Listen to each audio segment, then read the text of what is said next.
My name is Haben Girma.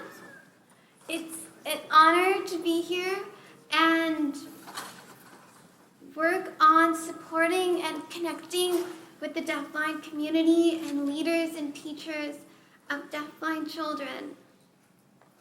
I grew up in California, in the Oakland, San Francisco Bay Area, and I grew up with vision and hearing loss, but I wasn't very connected with the DB community.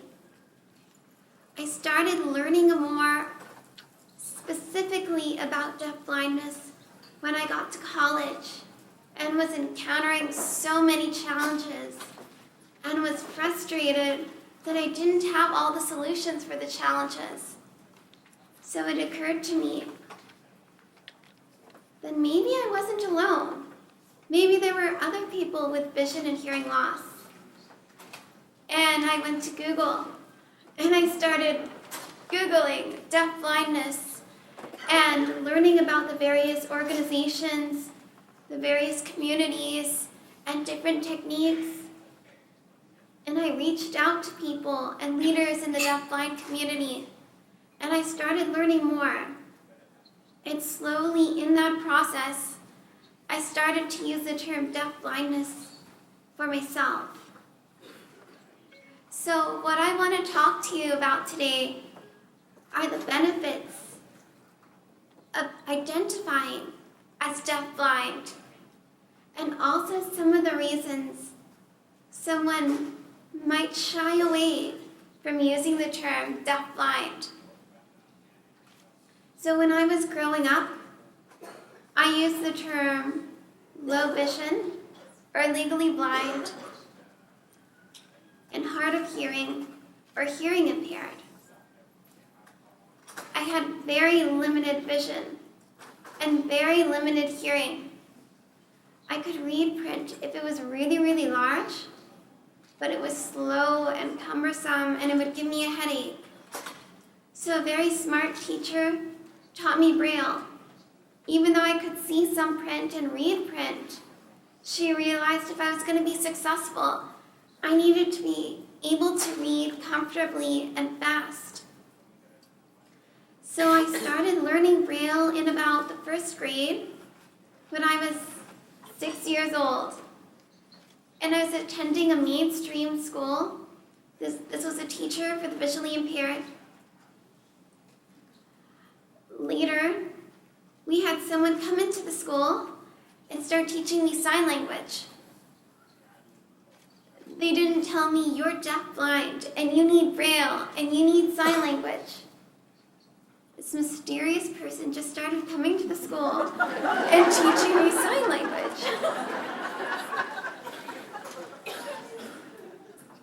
It might be helpful for young adults, well, especially for young adults, but for kids to learn about the deafblind community early on and to know that they're not alone. I knew other individuals with disabilities. There was another program for the hearing impaired, another program for the blind, but I didn't start connecting with the deafblind community until later in college. And it has opened so many opportunities. But back then, when I was in elementary school, middle school, high school, I didn't use that term. And I didn't know that much about the community. I do have an older brother who's also deafblind. His name is Musa. But identity politics and deafblind culture didn't really come into our conversations. That came later on. And it was really, really hard to grow up with the blind community when you also are deaf and struggle to use the same techniques that they do. I remember taking a cooking class for the blind, and the teacher told me, put the pasta in the pot when the water is boiling. And I asked her, how would I know when the water's boiling? And she told me, you'll hear it. And I was thinking, I don't think I'll be able to hear it. And sure enough, I wasn't able to hear when the water was boiling. So I talked to her afterwards. What am I supposed to do to know when to put the pasta in the pot if I can't hear when the water is boiling? And she thought about it, and she said, well, you can just time it and just use timing to figure it out. Much later, when I was talking with deafblind friends, I discovered that some deafblind individuals will check the handle of the pot and assess the vibrations on the pot to determine when the water is boiling. And it would have been useful to have deafblind advisors, advocates, teachers, leaders, to help give those little tidbits of information early on. When you have combined vision and hearing loss, the most important thing is to find techniques that will use the senses that are not impaired. So for me, that's my sense of touch. So I try to find tactile solutions as much as possible, rather than relying on limited vision or limited hearing. When I started college, I was using an FM system, and I could hear a little bit, so the FM system seemed like the right solution. It would make things louder. I used it in college, but I was still missing a lot of what the teachers were saying. But I couldn't think of any other solution. That's what you did for individuals who were hard of hearing or deaf. You gave them an FM system, or you gave them hearing aids. But those solutions weren't working for me. And it's only when I started to Google and research and find out about the deafblind community that I started to learn about other solutions and more techniques. I currently work as a lawyer for an organization called Deafblind. The organization is called Disability Rights Advocates, and they have 2 offices, one in Berkeley, California, and one in New York City. And they do disability rights cases all over the country, mostly focusing on high-impact litigation, so class actions, or representing large organizations. We've had several class actions for deaf individuals, and we've had several class actions on behalf of blind individuals and the National Federation of the Blind, or American Council of the Blind. In my career, I would love to one day see a class action on behalf of deafblind individuals. That would be absolutely amazing. It is a community, an identity, and I'm so grateful to be a part of it. This week, I had a really amazing experience, one of the most beautiful moments. I was officiating at a friend's wedding, and it was a good friend who I met over a year ago through work at Disability Rights Advocates. And when I met her, I told her I'm deafblind. I didn't say low vision, legally blind, hearing impaired, hard of hearing. I identified as deafblind. And while later, she learned that I do have a little bit of vision and a little bit of hearing, throughout our interactions and connections over the year, she's remembered and known to try to use tactile information as much as possible. So during the wedding, when I was officiating, I was using digital braille, tactile, using my fingers to read the script that she and her husband had created for their wedding ceremony. So I was using my braille display to read the script.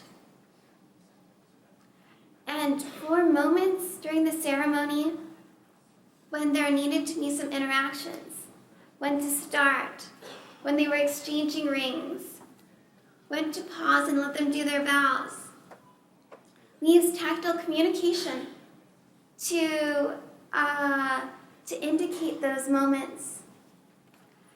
And she and her husband positioned themselves near me so that she could tap my hand to let me know our various signals. So identifying as deafblind has shaped a lot of my interactions with friends, with colleagues, and it lets them know that I'm part of this community of deafblind individuals. It's very, very diverse. Everyone has different communication styles. Some people use sign language. Some people use voice. Some people use computers.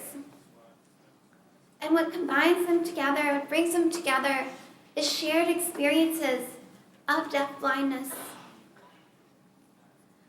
And when I let people know that I'm part of this community, they remember, even when they learn later on that I do have some vision and hearing, that my preferred method of communication is tactile as much as possible. One of my colleagues at the office, another lawyer, his last name is Cicero with a Z. And he asked me when we first met how he should indicate that it's him when we're passing by on the streets or in the hallways. And I told him, come up with a unique hand signal or gesture that's all your own, that you created and own and identify with. So he took a few days to think about it. And then he figured out that what he liked to do is draw a Z with his index finger on my shoulder to say, this is Aaron. And it works. It's beautiful. He thought about that, and because I introduced myself as someone who's deafblind and someone who prefers that kind of communication, maybe back in middle school or high school, I wouldn't have had the courage to let him know that that's how I would have preferred to communicate. And I definitely would not have had the courage to ask a future bride and groom to use tactile communication to give me these signals during their wedding ceremony. There's a lot of fear around being different and being unique, and we all know the deafblindness, being part of a very low incident community, a rare disability, tends to be very unique, and very few people meet other deafblind individuals. And when you take pride in the identity of being deafblind, you give yourself courage to let people know that you're part of this community and that it's great to be deafblind because you come with this rich history with Helen Keller and others. And part of the reason later, when I was in college and just preparing to go to law school, that I decided to start identifying as deafblind is because I met many deafblind individuals when I started connecting with various deafblind organizations.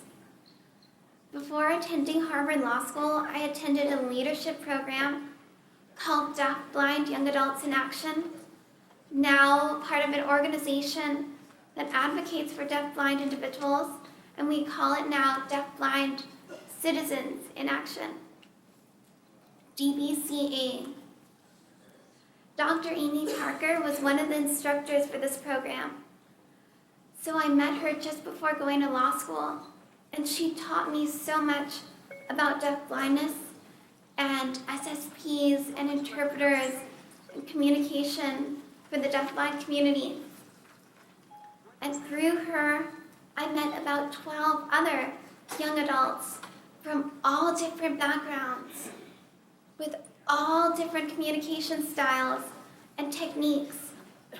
And spending a week with them in DC, I learned so many strategies for communicating, for advocating, for celebrating the deafblind identity. And attending that program through Deafblind Citizens in Action helps me take pride in the identity of someone who's deafblind.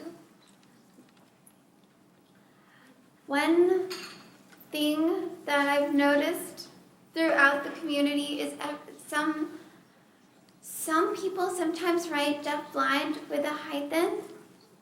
Some people treat it as two separate words, deaf and blind, or even blind and deaf.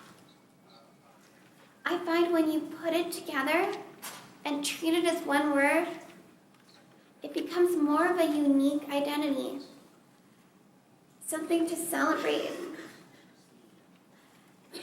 There's something special in being unique. It also means you're a bit of a pioneer. I attended Lewis and Clark College in the Northwest in Portland, Oregon, and they celebrate their pioneers. In some sense, it was the perfect college for me to attend. Surrounding myself in Pioneer Square with a bunch of pioneers who ride the Pioneer Express to get to their Pioneer College.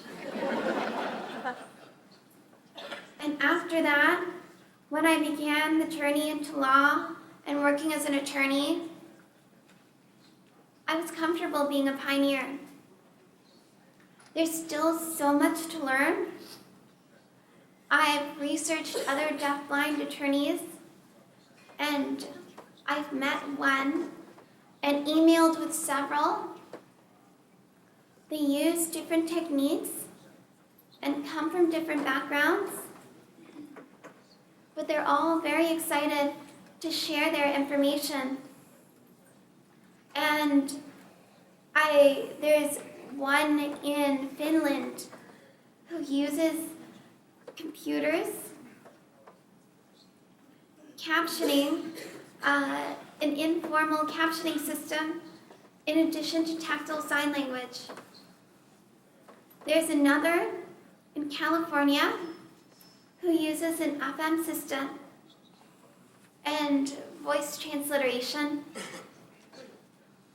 And through these individuals, I have a community to ask questions. What do you do in the courtroom? How do you communicate with your clients? There's also an extensive community of blind attorneys and organizations for blind lawyers, as well as organizations for deaf lawyers. And they are able to share quite a bit of strategies for accessing information, for legal research, and connecting with clients. But I really, really value the few deafblind attorneys that I know that I can turn to for information, and those in the greater deafblind community who have introduced me to using tactile communication, using digital braille displays and keyboards, using various voice transliteration, having assistants to help facilitate that communication between the individual and the world, whether it's at conferences or at the office. So I want to share a few more stories from my experiences and my journey to learn to celebrate this identity of deafblindness. There is a woman named Rebecca Alexander, and she wrote a book called Not Fade Away about her experiences with Usher syndrome. She works as a social therapist in New York City. And she recently released this book about her life and coming to celebrate the deafblind identity. She released that book in September of 2014. And by that point, all my friends had known that I prefer to use the identity of deafblindness, and that I'm always eager and excited to meet and learn about other deafblind individuals and their experiences. So one day in September, one of my friends told me, coming to Berkeley is an author who's deafblind and writing about her experiences as a deafblind individual. And this coming Tuesday, she's giving a presentation here in Berkeley. You should attend. That sounded like a great idea to me. So I went to the book reading, and there were about 70 people there. And Rebecca was answering questions and telling people about her experiences growing up with Usher syndrome, and first being afraid to accept it, and afraid of the unknown, and afraid of being a pioneer, and then later learning to celebrate this identity. And I was there, and I brought a friend to facilitate communication and type on a QWERTY keyboard that's connected to my Braille display. And after everyone had asked their questions, they lined up to meet Rebecca Alexander. And most of the individuals who were lined up didn't seem to have disabilities. There were maybe 5 deaf individuals there signing, and 2 or 3 blind individuals with canes or dogs. But most of the individuals there didn't seem to have obvious disabilities. Whereas I had a guide dog and a digital Braille display and a QWERTY keyboard and a communication assistant. So I had to think strategically. I'd love to meet this person. I'd love to meet Rebecca. But there are over 50 people here. How on earth am I going to do this? And then I remembered her parents were there. So I asked my communication assistant to help find one of her parents. Her dad was there, and I let him know that I'm an attorney and I'm also deafblind, and I'd love to be able to meet his daughter. And it just so happened that because she's also deafblind, and she and her parents are all very interested in learning more about deafblindness and communication, they were very, very excited to help make that interaction happen. And I did get to meet Rebecca Alexander, and we've been able to talk and communicate since then. And it's just so interesting to know that if I weren't deafblind, I probably wouldn't have had the opportunity to make that connection.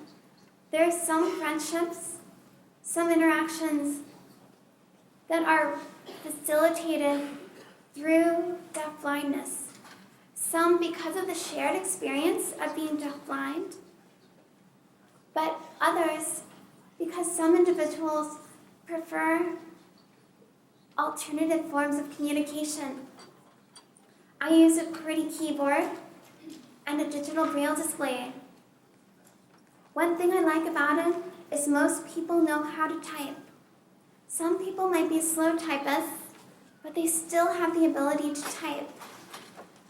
So it allows me to connect with many individuals who might not even know sign language or the alphabet, but they would be able to type on the keyboard.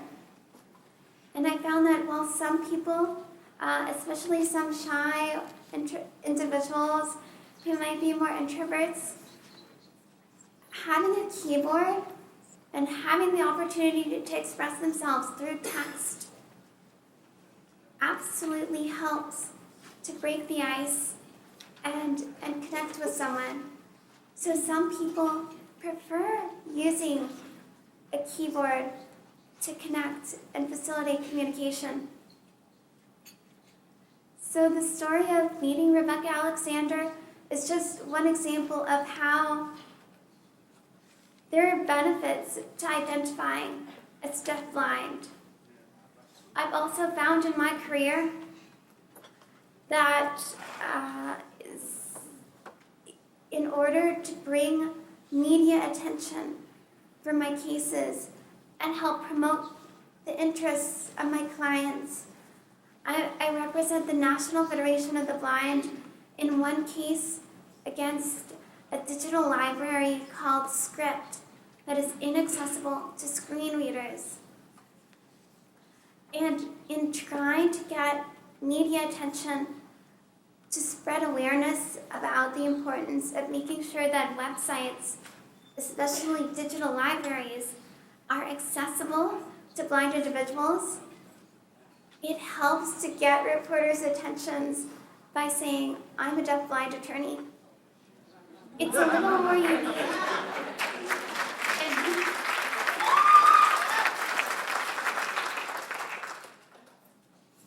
It's unique. It catches their attention. And it's a way to take something that's often isolating and different and use it for benefits, to get attention for clients, to meet authors, to connect with other individuals. But it takes a lot of courage to get to the point. With a lot of disabilities, there's a process of first fear and challenge, and then later acceptance and celebration. So if deafblind individuals are strategic about it and celebrate deafblindness, there are a lot of benefits that come with identifying as someone who is deafblind. So originally, I was a little afraid to use the term deafblind because of the challenge of being different. And in middle school and elementary school, I didn't want to be different. And I wanted to downplay the ways that I was different. Different from sighted and hearing kids, different from blind kids, different from deaf kids. But since then, I've learned that actually it's great to be different. It's great to stand out.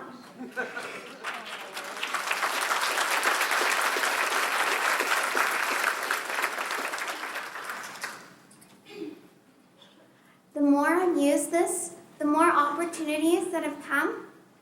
When I went to Boston for Harvard Law School, I didn't know that much about SSPs.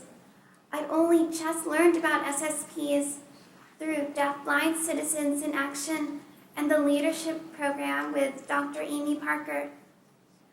When I went to Boston, they had a thriving deafblind community access network, DBCAN, that provided SSPs to deafblind individuals in Boston.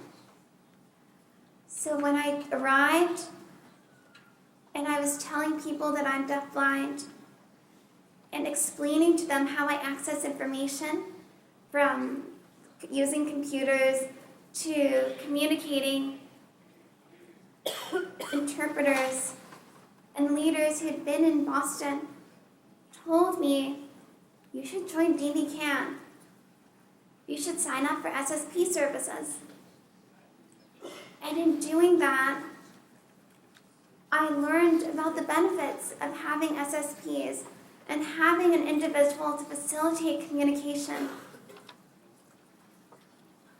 And none of that would have been possible if I hadn't started using the term deafblind and celebrating this very unique experience of having both vision and hearing loss.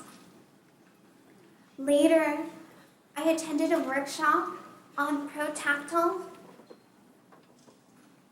and that system of communication has a central philosophy of celebrating tactile communication and finding nonverbal and non-visual ways to communicate emotions or interest in a conversation or identifying oneself or the layout of a room.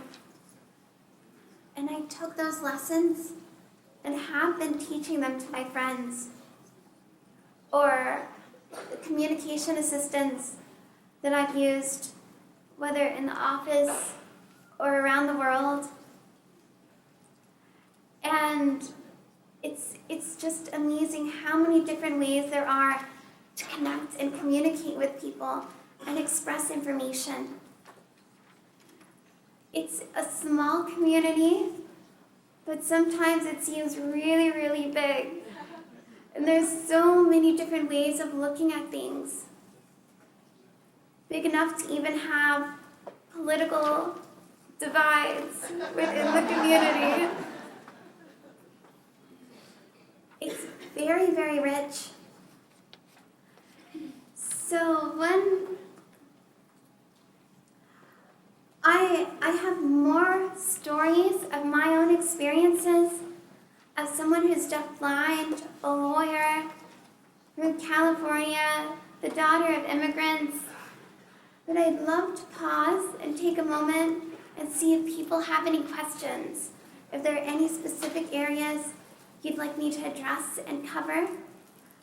So for questions, I have 2 communication assistants with a QWERTY keyboard, and as individuals ask their questions, they'll type the questions and I'll read them on my Braille display. So do people have any questions they'd like to ask?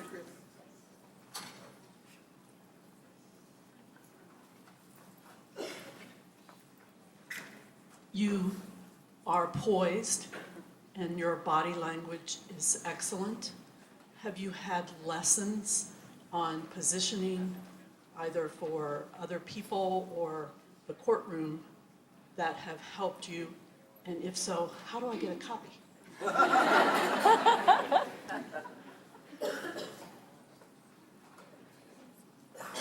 Those are good questions. So how did I learn about postures and positioning, and how did I learn about what to do in a courtroom?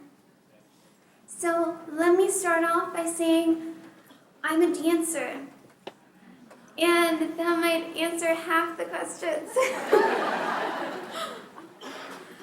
I started taking dance classes when I was about 6, and dancing and dance lessons help a lot with posture. And people who are blind are maybe a little more at risk of tripping over things because we don't see a lot of the objects in our environment. And we'll use our canes and guide dogs and sighted individuals, but sometimes we still are at risk of tripping over things. And when you dance and build up your balance, you're less likely to trip over things. So there are many benefits to dancing. My dad really wanted me to do some kind of extracurricular activity when I was in elementary school, but he was nervous about finding someone who would be able to teach his daughter who's deafblind. So he took his concerns to my special education teacher. And she said, absolutely. She can do dance, she could do ballet, she could do jazz. She went and found an instructor in Oakland, California, where I lived and attended elementary school. And she explained what I would need to be able to participate in the class, and helped my dad get me enrolled in a dance class. And I absolutely loved it. Later, I attended a camp for the blind called Enchanted Hills Camp in Napa, California. And we had a dance instructor who was blind come in and teach salsa and swing. It was inspiring to have a blind person teaching dance. And from then on, I loved salsa. Oftentimes, I can't hear the beat in the music. So dances like salsa, swing, and other ballroom dances are better, easier for me because I can feel the rhythm through my dance partner. So the lead, when I was my first semester at Harvard, I participated in competitive ballroom dancing, and every song has a slightly different rhythm. So all salsa has a particular style, but some songs are a little faster and some songs are a little slower. So I needed to know as soon as possible how fast or how slow for swing or salsa. So my partner and I had various dance partners, would come up with different strategies where as we were waiting in line to go onto the dance floor, they would tap the rhythm for that particular song either on my shoulder or on my hand. And that way I would be able to begin to internalize that particular rhythm for that particular song and dance. So we came up with various strategies, and I would love to have come out of this more deafblind individuals taking dance classes. It's wonderful, it's great, it's good for posture.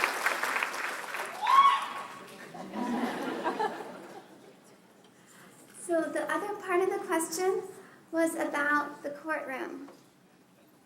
And in law school, I had many opportunities to go and see a courtroom.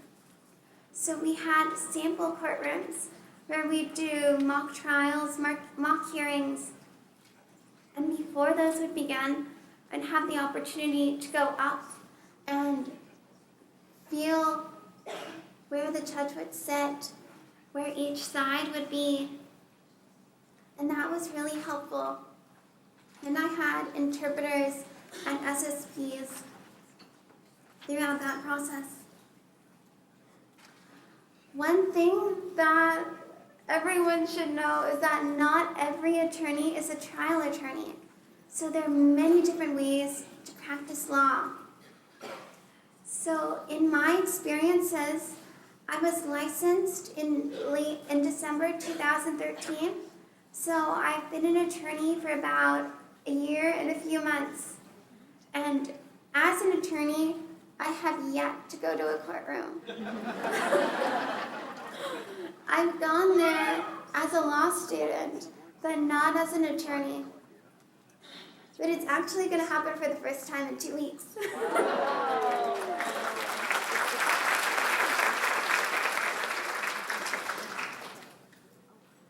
And I've been talking with the judicial assistant of that court that I'm going to be going to in 2 weeks. And she's been amazing, very, very supportive, and helping me find communication assistance and letting me know what we need to know about that particular courtroom. So I'm being a pioneer.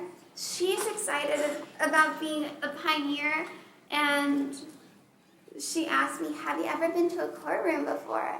And I said, "Well, I've only been a lawyer for about a year. No." But she was still excited and willing to help make it work. When I was thinking about going into law, I had no idea how it would work. And I was a little terrified. How on earth am I going to communicate with the judge, have access to information? I grew up with the stereotype of the trial attorney and knew very little about other types of attorneys. So I was very nervous about the possibility of going to court and how that would work. But I've learned over the years that things will work out. So I decided to go to law school and become a lawyer, even though I wasn't sure exactly how everything would work out. But they always work out. I think of potential solutions. I tap into the deafblind community and ask other people for ideas of how to make things work. What are their suggested solutions? What have other people done? And as in this particular court, there are people there who are also eager to make things work and help figure things out. So I know a lot of people say optimism is important and it's good to think positive, but it really has been helpful for me and the people I've worked with. So if you're a pioneer and are going into the Wild West of deafblind lawyering, just do it. Figure it out. You'll find a way. Any other questions? I wanted to know, what is the etiology of your deafblindness? When were you identified, and how did that look being educated early on?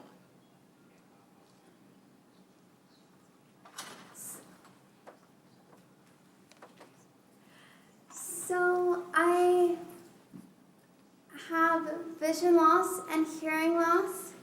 The vision is optic nerve atrophy. The hearing loss is sensory neural hearing loss, and it's genetic. I was probably born deafblind, but it wasn't noticed till around age 5 or 6. And I had really good teachers that started giving me skills early on, teaching Braille, cane travel, exposing me to assistive hearing devices, sign language, and that was really, really helpful. I had more vision and hearing when I was younger, and it slowly deteriorated from about birth to about age 13, and it's not Usher syndrome, and it doesn't have a name, so it's very unique. I have an older brother who's 6 years older than me. His name is Mosek Gebret, and he's in California. He also has similar vision and hearing loss, more severe than mine, but the same optic nerve atrophy and sensory neural hearing loss.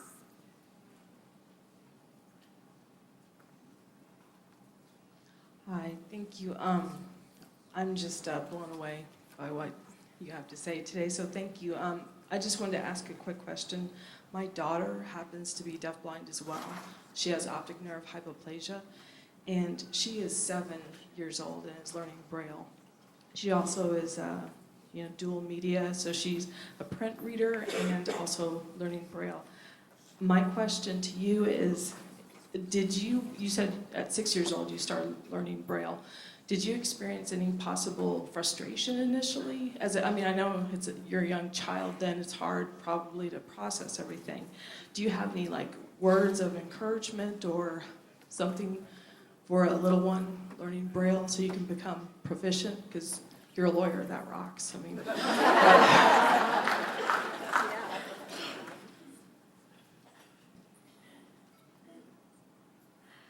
So when I was learning Braille, I didn't really understand that I was blind or that I was deaf. The teacher just all of a sudden started showing me these dots. Can you see what this is? And then I get a gold star if I got it right. And it was a fun game. Later, I realized that Braille is a communication, it's a reading tool for people who are blind. But my teacher presented it in a really fun and positive way. And I treated it like a game, and I'm a little competitive. So I wanted to get really good at it. So my experiences with Braille were very, very positive. Later, learning sign language was a little harder. And I was introduced to Braille around age 6. I was introduced to sign language first around age 9. And around that age, around that middle school time, a lot of individuals are interested in seeming cool and interested in avoiding seeming different. And I was very frustrated with sign language because, all right, I read Braille. Now they want me to do one more thing that would make me different.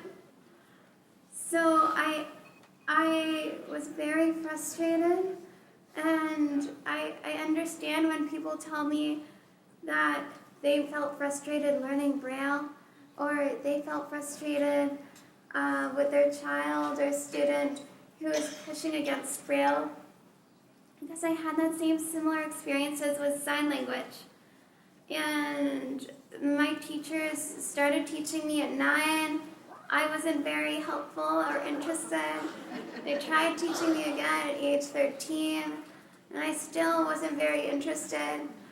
And only in my senior year in high school did I actually say, hey, I want to learn sign language. And through my last year of high school, and then later in college, and then again in law school, I started taking more sign language classes.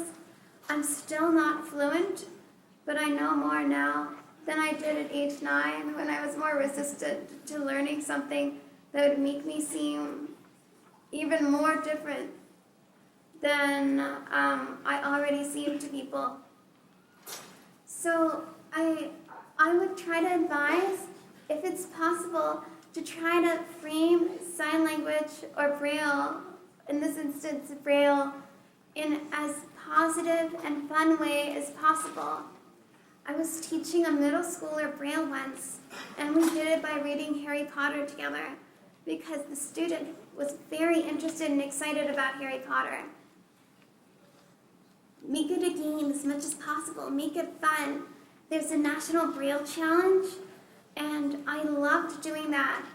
Not only is it competitive and a challenge, but it's a chance for people to come together and form a community.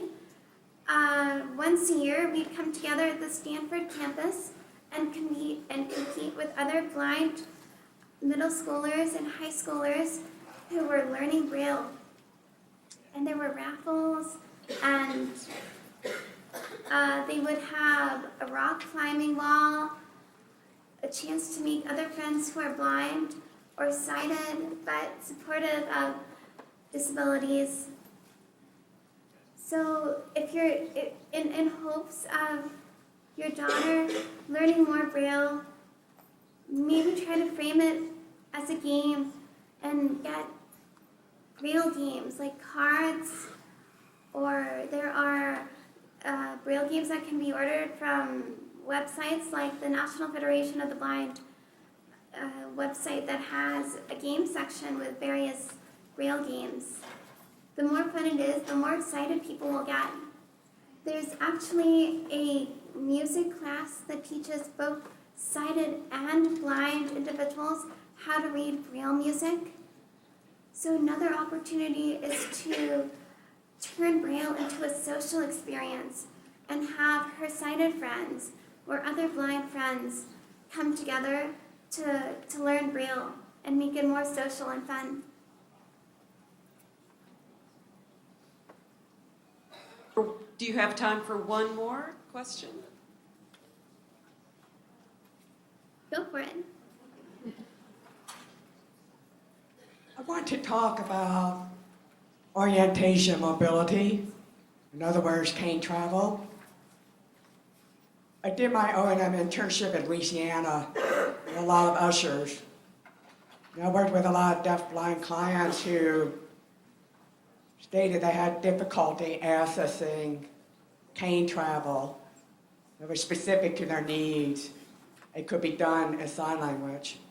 So my question to you is, what were your experiences with cane travel when you were younger? And what are your experiences with cane travel now? And what are the issues?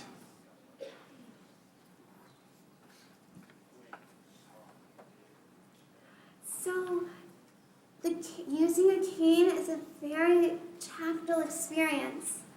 So, in terms of actually using, I remember I actually did cane travel lessons in Louisiana. I attended the Louisiana Center for the Blind for about 3 months. So, I assume you went to Louisiana Tech, right?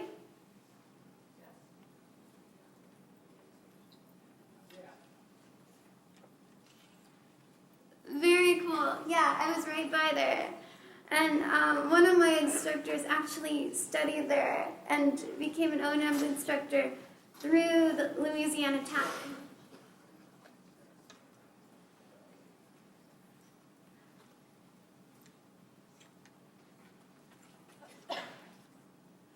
So it's helpful if the client prefers sign language as their primary form of communication.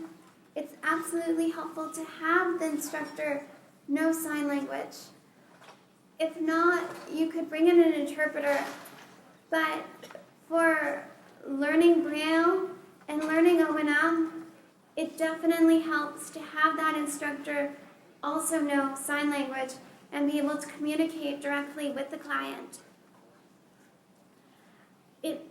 It's also helpful because sometimes the O&M instructors are trained to tell the individual to listen to auditory cues. And I remember those were some of my struggles when I was at the Louisiana Center for the Blind. My instructors were saying, listen to the sound of your cane and how it makes a different sound here and a different sound there. And I had to keep reminding him, that doesn't work for me. I need tactile forms of getting information. And there were 2 instructors. One was better at that than the other. So if you have an instructor who knows sign language, I'm sure that person's going to be more aware of what a deaf individual needs and a deaf-blind individual needs to get environmental information from their cane. And for deaf-blind individuals, it helps to be open to a variety of different ways to get information about your environment. So in every intersection is crossed differently. Sometimes you're going to need to ask for assistance. Sometimes you're going to be able to observe the traffic patterns. Sometimes you can find sneaky ways to go underground through a subway and come out the other side to get through an intersection. There was one like that at Harvard Square that was really nice. So many, many different tools and strategies.